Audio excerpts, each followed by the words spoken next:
Hello everybody and welcome back to firepowergaming.com. We are very pleased to welcome another guest to talk with us this evening, and tonight's topic is an introduction to Napoleonics. One of the things that I have often thought as a returnee to the hobby is that so many aspects of it are quite impenetrable to the newbie.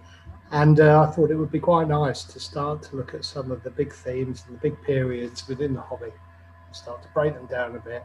And perhaps people who have a passing interest in wargaming, or indeed historical wargaming in particular, might be able to pick up a few tips. And so I was thinking long and hard about who I might ask.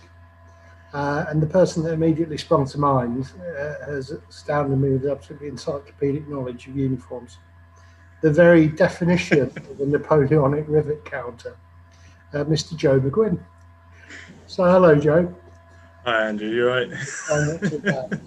So, unfortunately, with all of these podcasts, Joe, we do have to begin with the obligatory question. Could you tell us a little bit about how you got into wargaming and your hobby journey? Yeah, I mean, it's probably... I think my entry into wargaming is probably very similar to how a lot of the older generations got into it. I got into it through Airfix, predominantly through my dad at the time, but also my nan was quite a heavy influence in it. She used to take me to all different sort of like reenactment shows and bits and pieces. She started recording Sharp off of television when I was about sort of 6 years old to watch. So I got into that really early on and reading the books, I think from about 7 or 8. That's sort of what gave me my sort of interest in particularly Napoleonic stuff, to be honest. And then obviously watching things like Bridge Too Far and all the other usual war films kind of got me into the idea of doing wargaming. Then school was Warhammer, so we did a bit of fantasy, a bit of 40k, a bit Lord of the Rings. Then I kind of dropped out of it, to be honest. Kind of got interested into music and that, and obviously the late nights and drinking and everything. So you sort of end up moving away from it. And I got back into it, must be about 7 or 8 years ago now. I did my back in, and my doctor said, "Oh, you need to do something to distract yourself from the pain from that. So find something you can do with your hands just to focus on." So I got back into Airfix kits. So I spent a bit of time obviously just doing Airfix kits and ended up having tons of them just lying around the house.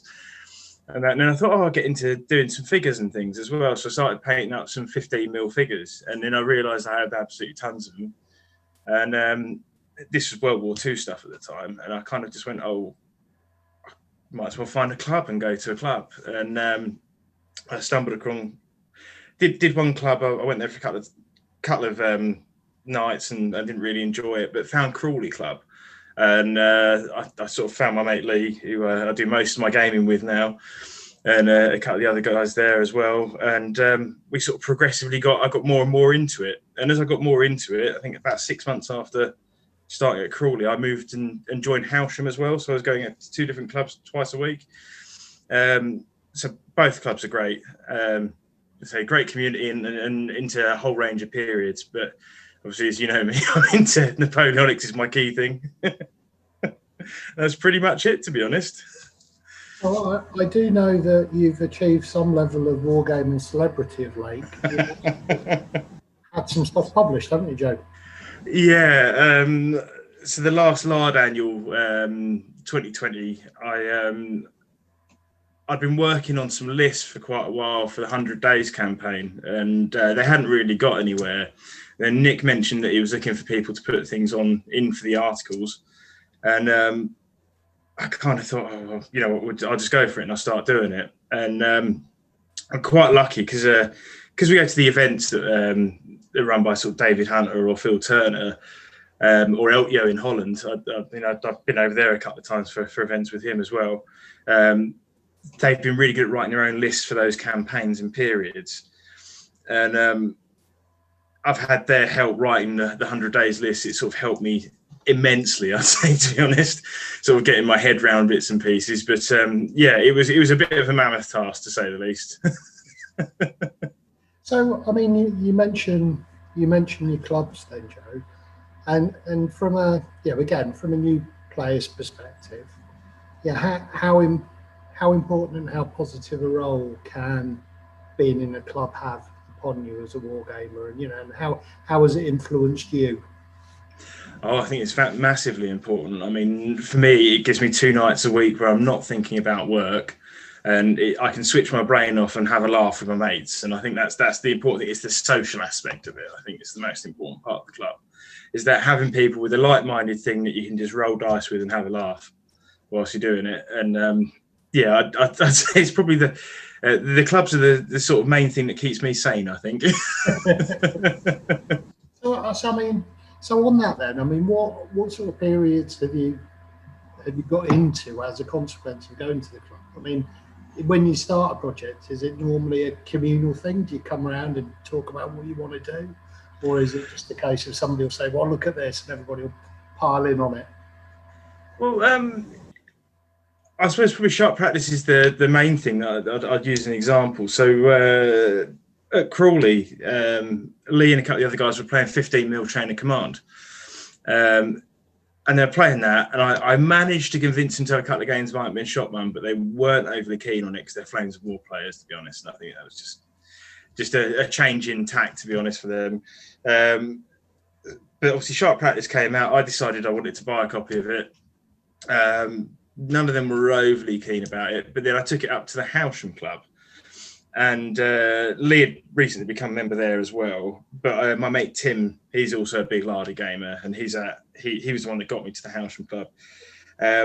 We decided to start playing some games of French Indian War, and it was brilliant. And I think Lee saw that, and then we one of the other guys ended up having some 28mm Napoleonic figures that he didn't want, all still boxed. It was a huge collection. He just gave it to the club.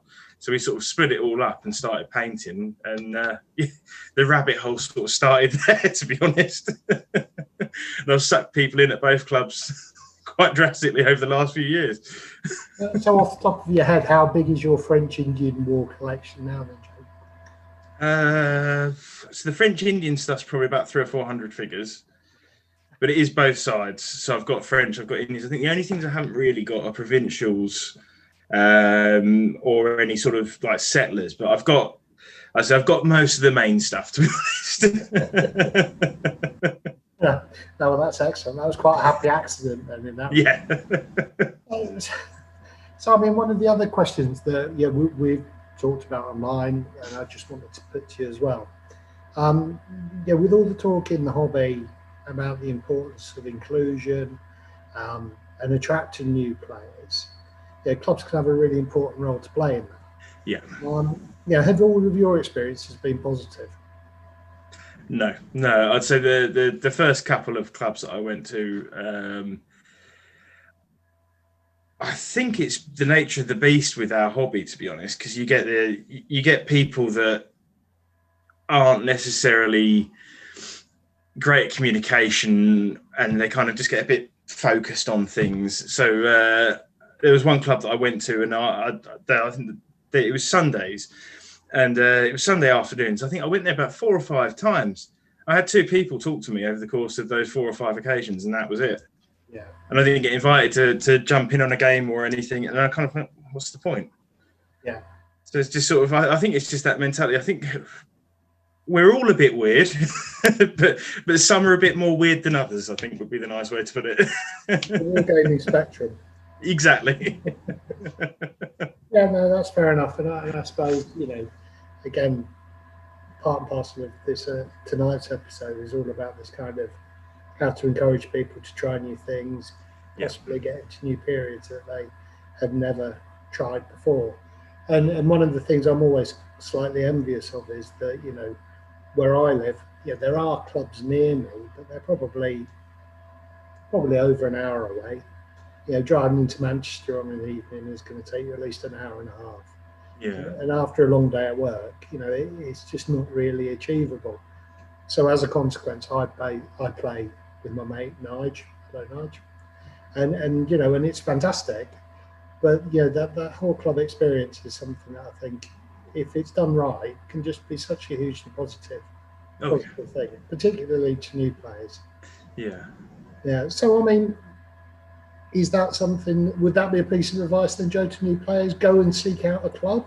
Yeah, definitely. Or if you've got something like when I found the Hailsham Club by happenstance, to be honest, it was the fact that I was at Crawley for a while anyway, gaming, and I kind of thought, I just want to do this a bit more often, to be honest. So I thought, I'll ping out an email on the Two Fat Lardies Yahoo group at the time, and so I sent a message out, and I just said, where I live in Sussex, and then my mate Tim just he just said, I live literally 15 minutes from you and I go down to Hailsham.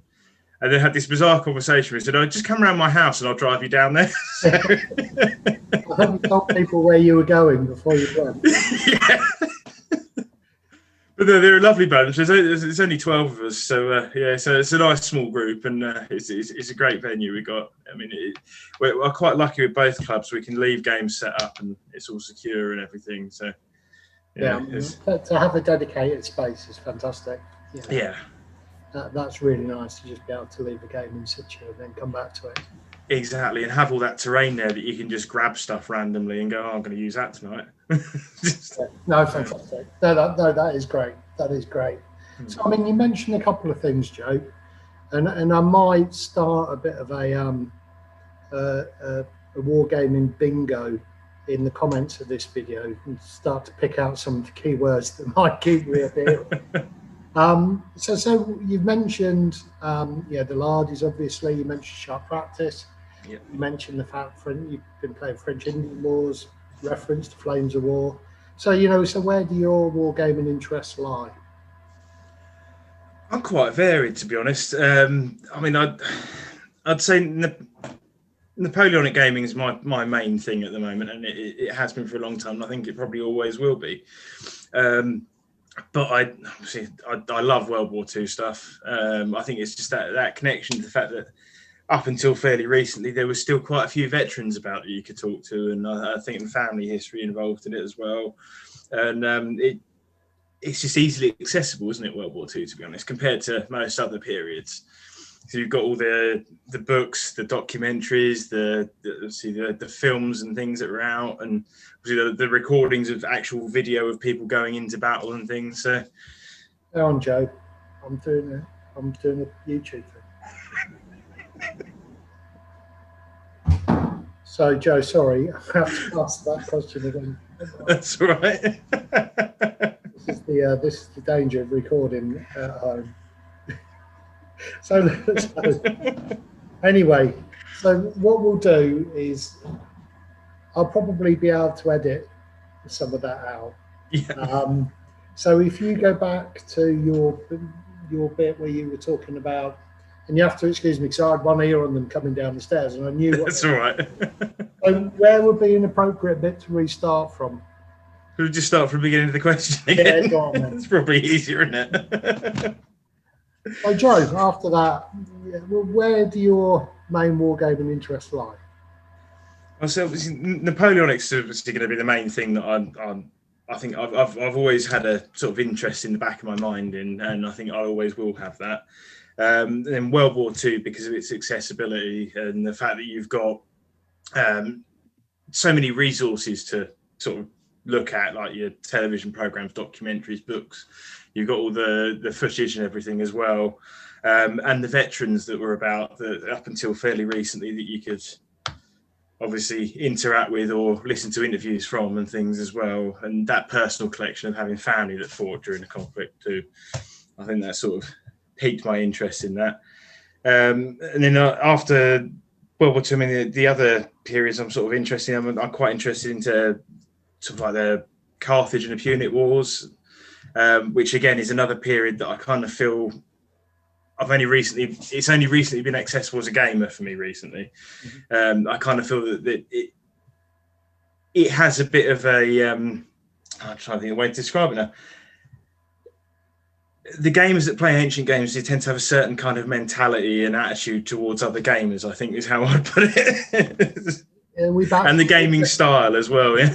It's a bit off-putting for a beginner. Are we back to the wargaming spectrum again? I think so.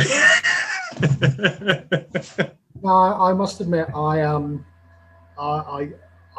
really, really would like to get a guest on to come and have a chat about ancient wargaming. I absolutely love the Mad Axeman podcast. I don't know if you get the opportunity to listen to that, Joe. I haven't had a chance yet, but will do. Well, when they're talking about their ancient games that they're playing, it is honestly as if they're speaking in another language. It is just the Thracians and the Dacians, and it's just amazing. You know, the breadth of knowledge and the scope of the gaming, and the period is so enormous. You know, again, I think it's another one of those periods that, as a newcomer, it's just so intimidating to get into. Yeah, exactly. And again, I think there's so little. There are so few resources, aren't there? Realistically, because I mean, most of the stuff that you've got, that, in terms of things that have been written down by a handful of people as opposed to hundreds, haven't they? So I think it's a lot harder to access, to be honest. I think in terms of actually getting your information and doing your research. Well, let me know when you start, because I've got a pile of rapier 6mm part of the Romans in the garage that need painting, so might be able to paint and chat. Yeah, definitely. So the thrust of tonight's conversation, then, Joe, is about Napoleonics, and you know, it's often described as a rabbit hole, and there's a great deal of assumed knowledge in the hobby, which can make it pretty daunting for new players who approach the period. You know, I'd like to start breaking it down a bit for people that are new to the period. So, when did the Napoleonic era occur, and over what span of time are we talking? Well, you're really sort of talking sort of late 1790s up to 1815. Obviously, culminating in the Battle of Waterloo, and then obviously his exile to Elba. St Helena, not Elba. Trying to catch you out there. I mean, it kind of covers obviously the whole of Central Europe as well, and some people consider the War of 1812 to be included in it, but I kind of think that's off in the States. It's kind of irrelevant, to be honest. I'm interested in it, but I just don't feel it's really Napoleonics. It's different style of fighting, isn't it? Really. And so within that period and that sweep of time, then, you know, are there particular phases or campaigns that wargamers focus upon?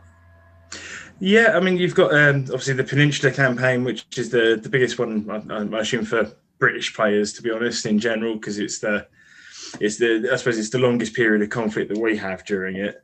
I mean, that's sort of the key one. And you've got sort of 1809, sort of obviously around the Danube, that interests people with the Austrians. I know that a lot of my European friends are sort of particularly focused on that sort of area. And then obviously the big one being the 100 Days campaign. So I'd say that they're sort of the core three. I mean, there's other bits and pieces as well that other people are interested in, but I think they're the three sort of main ones that every gamer sort of focuses on. Yeah. Now, I mean, what about 1812 and the invasion of Russia as well?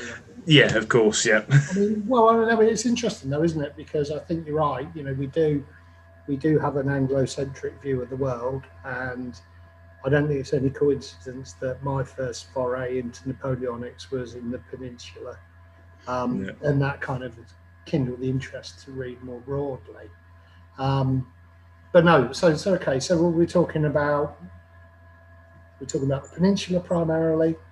We're talking about possibly 1809, the campaigns in Germany and the Danube, and then we're also then talking about 1812, the invasion of Russia, and then ultimately leading to Waterloo and the 100 Days. And presumably within those kind of highlights, there are an enormous amount of other actions and side campaigns. Yeah. More marginal and not quite grasp the imagination in the same way. Exactly. Right. Yeah. It's just a sprawling mass, to be honest, isn't it? It's just. Okay. Well, when you're thinking about campaigns and periods and where you might like to start, is it important to have an idea of the type of game you want to play? is it important to understand, well, I want to do a skirmish or I want to play a big battle before you start? Yeah, I'd say so. Although quite often, I focus on skirmish gaming myself predominantly anyway with sharp practice. But I mean, as you've seen in previous conversations and what I post on Twitter, my Napoleonic skirmish collection's got a bit out of hand, to be honest, over the last few years. Yeah. And I think it'll continue to do so for many more years as well. But yeah, I do think it's a good idea to have just a general idea. I mean, what I tend to do is I tend to pick a specific battle, and then I'll pick a certain aspect of that battle, and then I'll base my forces around that and theme it around that. So, for instance, my Peninsula stuff's based around Basacco in 1810 in the Peninsula. So I just went for units that were all there. So obviously I've got my Black Watch Highlanders, my 60th Rifles, 13th Light Dragoons. So they're all units that were present at Basacco. So yeah, that's how I theme everything, to be honest. And I suppose once you have that nucleus, as you add more units, potentially want to grow the scale of the army, then potentially other options open up then about the size of games that you might want to play. Yeah, exactly. Well, exactly. That makes perfect sense. So while you're thinking about then the types of games you want to play, how much did scale or the question of scale influence your decision making, Joe?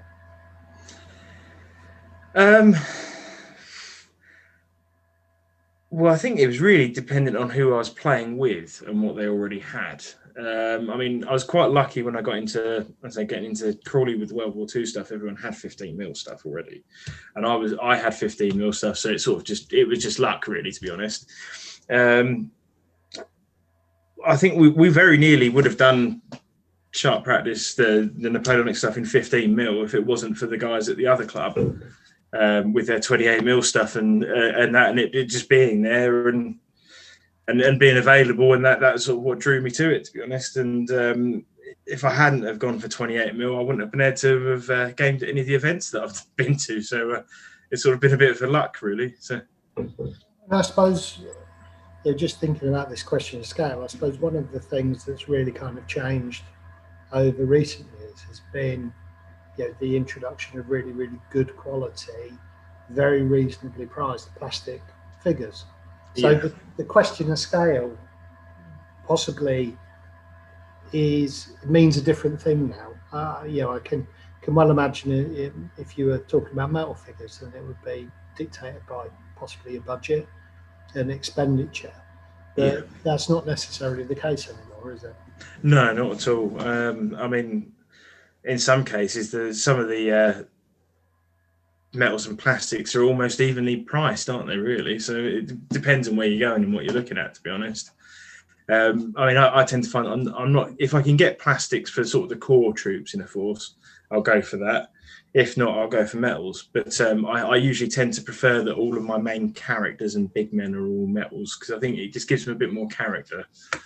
And it's that heft as well that you have when you're picking them up.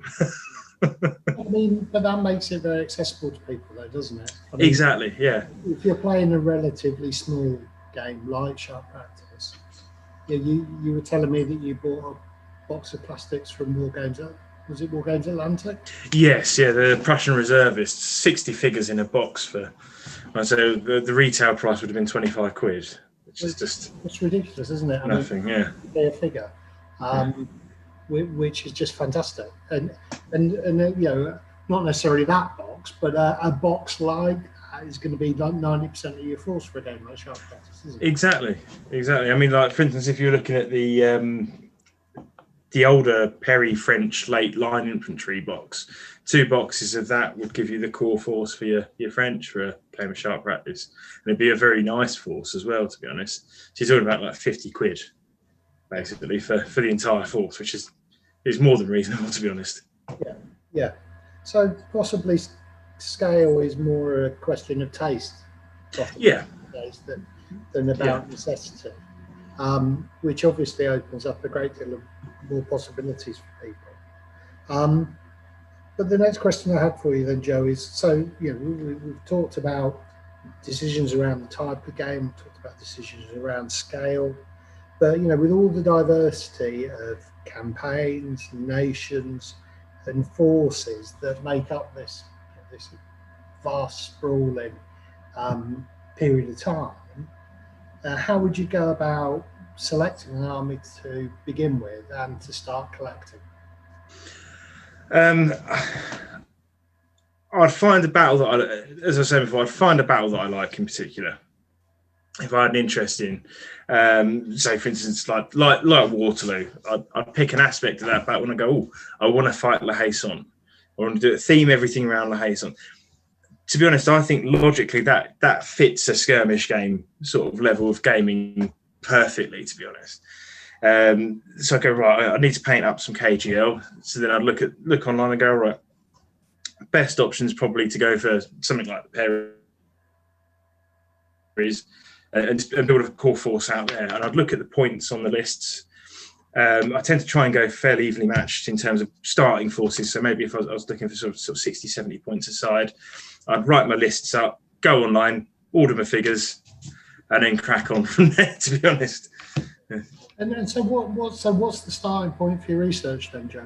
I mean, are you looking at things like Osprey books? Are you looking at general history books? Again, if you're trying to encourage a new gamer to start to understand the orders of battle and this type of thing, how would you go about that? A bit of everything. I'd say a bit of everything. So I'd get the Ospreys. There's a brilliant uniform website for the 100 days called St. Yours, Mont St. John. That's got fantastic colour plates of all the units that fought throughout the 100 days.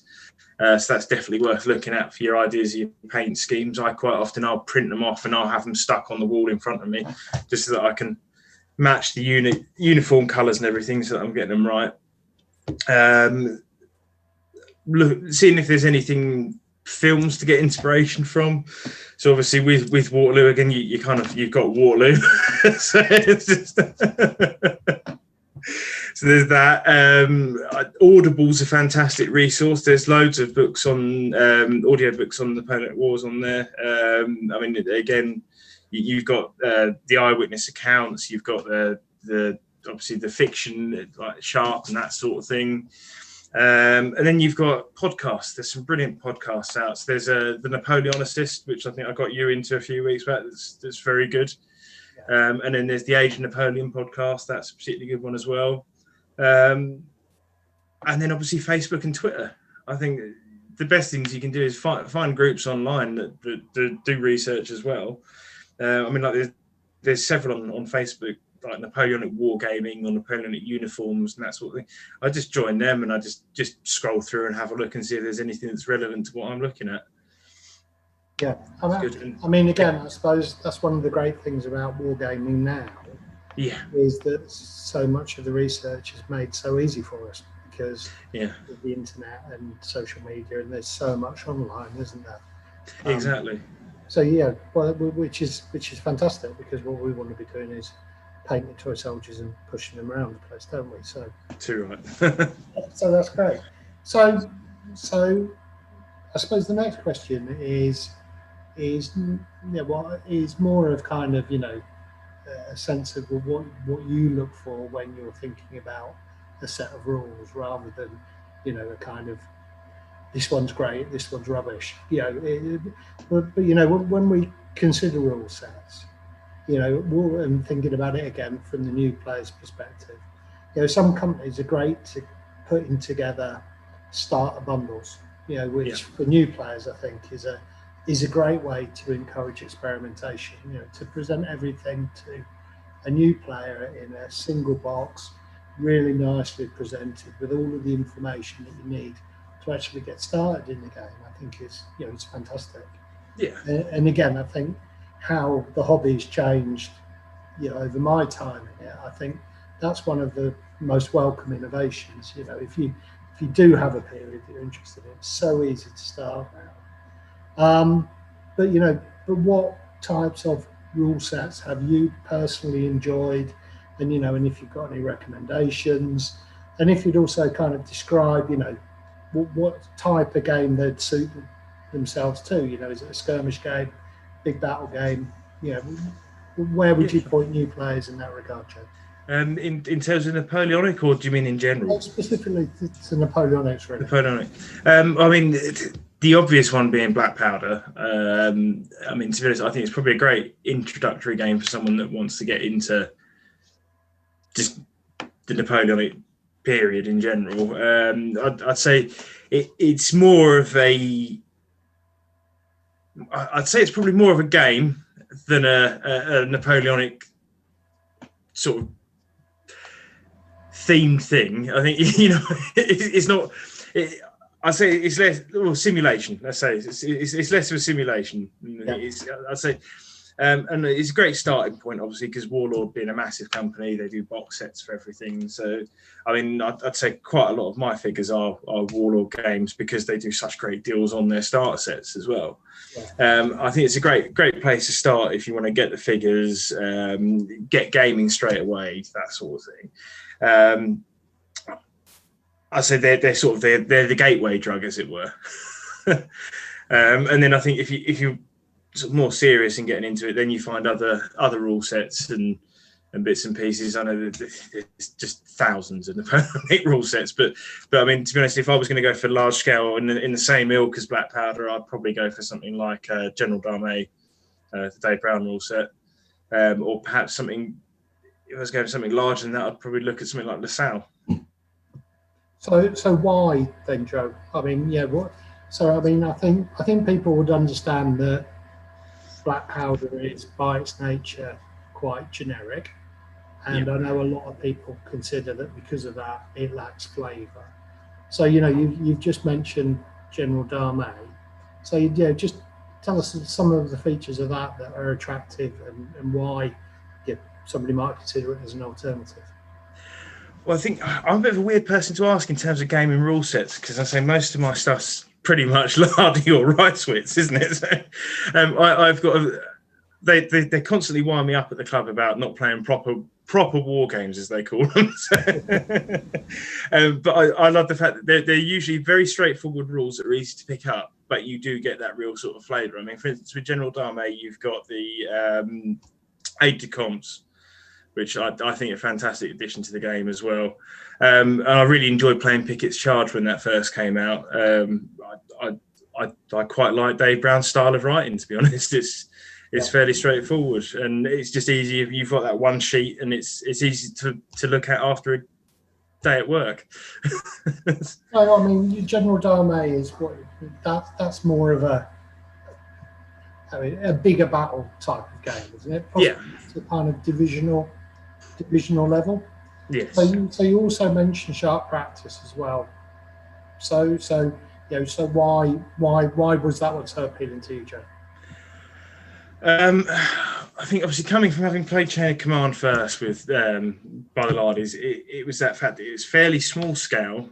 Didn't need to paint up too many figures initially, so it meant that we could get it on a table fairly quickly. But it was also that fact that I love the way that it focuses on what Rich calls the big men, essentially, in previous rule sets. So you've got your leaders that sort of commit acts of daring do, and that's so literally like Sharp or like Flashman, that sort of thing. That's what sort of appealed to me. Was just that fact that you could get that feeling of almost like either reading a Sharp book or watching one of the TV programs on the table. I mean, who doesn't want to do that? No, absolutely, and I mean, they are fantastically immersive, the Lardy games as well. You mentioned the big men and that kind of role-playing-esque element around that. Exactly. Fantastic. And I mean, and what about, so you mentioned LaSalle, but have you also then got any recommendations for anything at that kind of slightly larger end of the scale? Joe? I don't tend to play games of that sort of size, to be honest myself. I think it's just because I haven't really got the figures for it. It's something that I would like to do in the future, but at the moment I just currently don't have the room and don't have the time to paint the figures up. I'm too busy sort of down this rabbit hole currently. Well, I mean, I'll add another sort of couple then to the discussion. I mean, I think the Osprey rule books are often overlooked. Oh yeah. But again, they're a fantastic entry point, and one of their games that I think is really quite excellent is Rebels and Patriots, which is very easily adaptable to the Napoleonic era. And Yeah. I'd be very, very surprised if there weren't house rules on the internet that you could find to make that adaptation. And obviously they've brought out Absolute Emperor, which is the higher level strategy game recently. Yeah. So I mean, again, for a few quid, I mean, Yeah. what's to lose? I mean, the Dan Mersey books are so well written. There's even if you've never played Dan Mersey set of rules, there will be some mechanism or there will be a feature within that rule book that will be memorable. Yeah. And I love that. I think Dan Mersey is absolutely brilliant rules writer, very underrated, I think. And I'm also going to give a shout out as well to Blucher, because I think that's a fantastic rule set as well for those higher level games. Yeah. And I know Alex on his Storm of Steel channel has done several Blucher battle reports, so that would be they're definitely worth a watch as well. Yeah, well, he does excellent stuff. So those would be my recommendations. But again, I suppose the thing is that you've got so much choice in this space. Yes, yeah. I suppose the onus really is on you to possibly just try to experiment, I think. And just see what fits you and see what everyone else at the club likes or whoever you're playing with. Yeah. Yeah. I think on that then, Joe, have you been introduced to rule sets through the club that you wouldn't necessarily have played? And have any of them really kind of stuck with you and become favourites?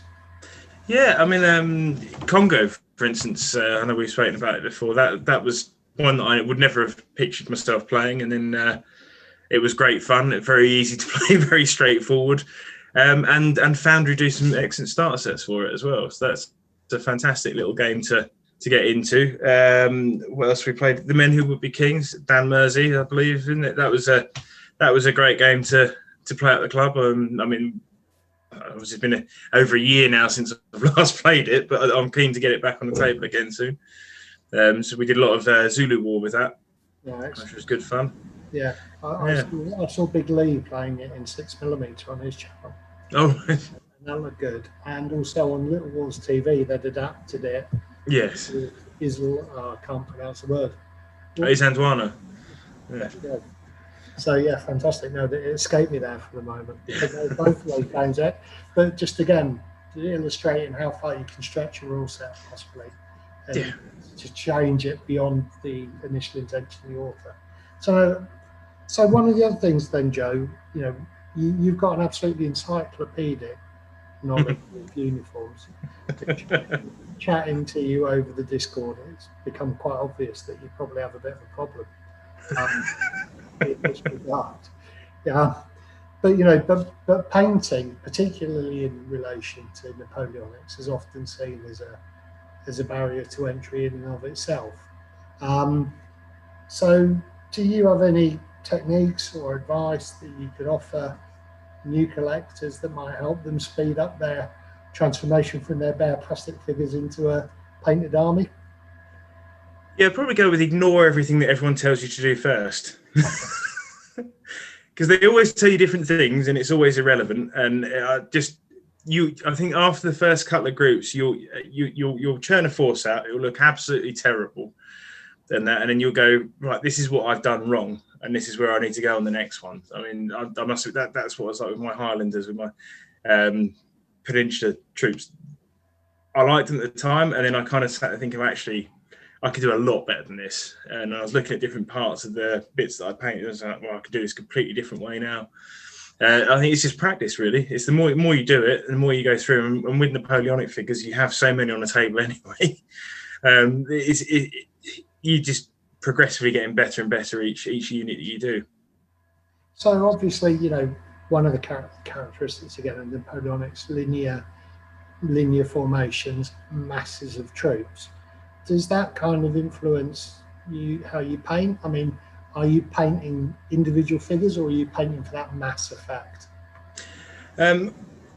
With officers and big men and standard bearers and things like that, I will always sort of paint them separately. because I kind of feel that you want a bit of character to them because they're not standing in that rank and file. The regular troops, I paint them in the batches for sharp practice. So that's either 8s or 6s. So I'll do either I'll do like 16 or 24 figures for a group of mine, just at the same time, just because otherwise, if I don't do that, they're not necessarily all going to end up looking the same. So if I'll just do one colour through the entire lot, then the next colour, then the next colour, then the next colour, and just work my way through like that, just so that I know that whole batch is going to be the same. And so then, so some of the kind of, some of the finer techniques, like your highlighting and things like that. So if you're painting a unit, do you tend to do minimal highlights? I mean, or do you, again, how do you sort of cut corners and try to save yourself time when you're doing a mass of troops? Well, I'm a really lazy painter as it is anyway. And I used to use a black undercoat, but never really got on with it. And then one of the guys at the club was using white undercoat and almost thinning his paint down to the consistency of ink. And I kind of got into doing that, and it sort of shades itself then.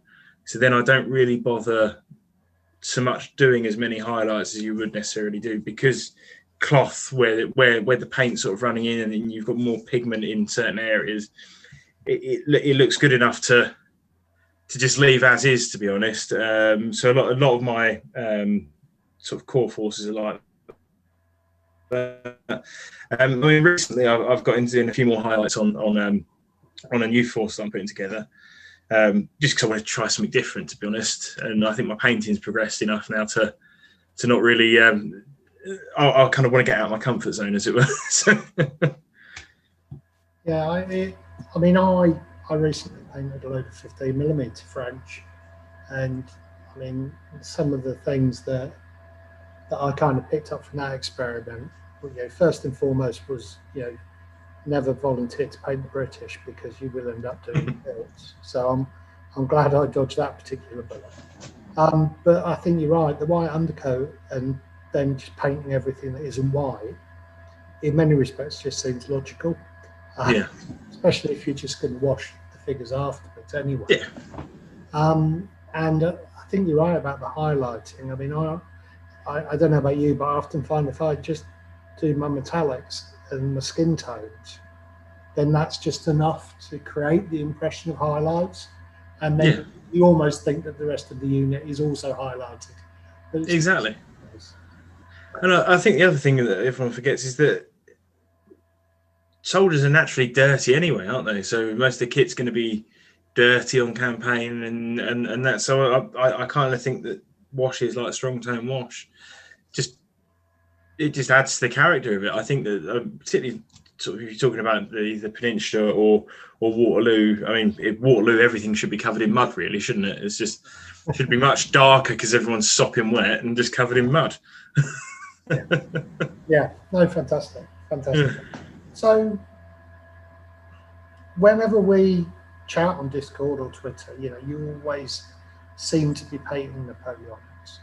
So, just how big is your Napoleonics collection? I think I'm probably well over 1,000 figures now. It's kind of got a bit out of hand. I mean, I know my Prussian force pre that War Games Atlantic box was about 260 figures. So, and that's one of the smallest of my forces as well. So go on then, Joe. Talk us through it a bit. So what do you actually have in the collection? What are your main armies or forces then?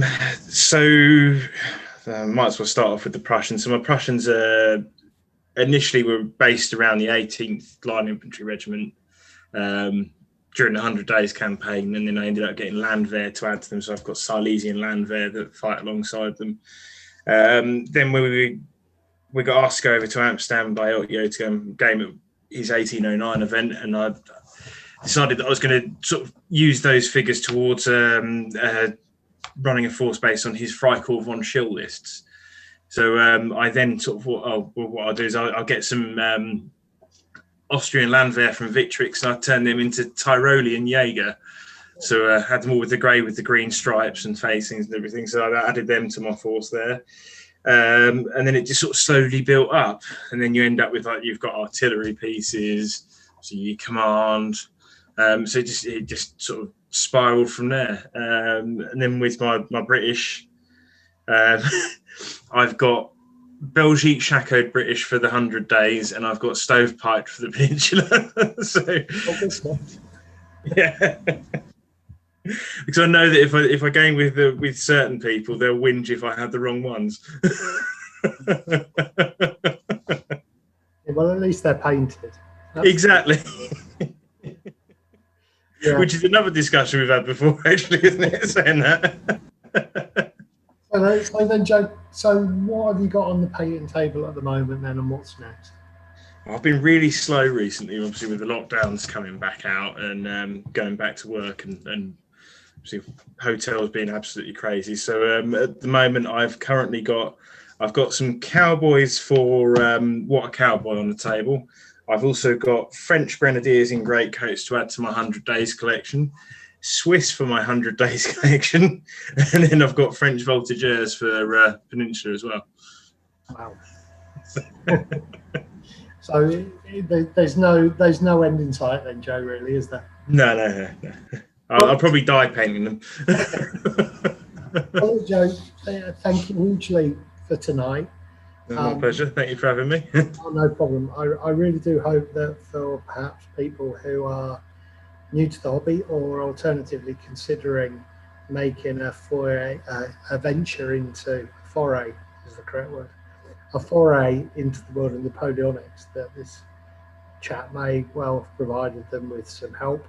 And we will link to some of the things that Joe's been discussing tonight in the comments below, so that if anybody wants to go away and have a look elsewhere, they can do. And what I'll also do is I'll include some of the links through to some of the other YouTube channels, like, for example, Napoleonic Wargaming that Joe mentioned, that have Alex's Storm of Steel channel too, which are fantastic resources for people to look at if they want to find out a little bit more about the period and wargaming, this fantastic series of conflicts. So Joe, thank you very, very much once again. Cheers, Alex. And I look forward to chatting with you one evening as we pick the paintbrushes up again. Definitely. Definitely look forward to it. Thank you very much, mate. You take care. Thanks, Andrew. Thank you. All the best.